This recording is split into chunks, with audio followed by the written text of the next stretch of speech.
Hello guys, today we will talk about how to fix or how to solve the problem of PatPat app. We click on settings,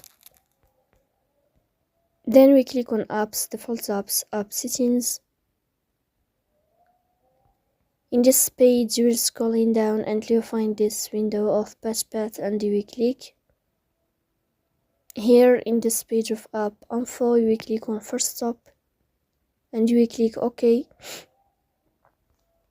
Here you will enter to the window of storage.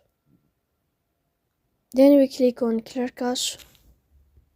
Here we'll turn off your Wi-Fi and you will turn on your Wi-Fi again to fix that problem. So that's all. Don't forget to support us by like and subscribe. See you next time and thank you for your watching and your attention.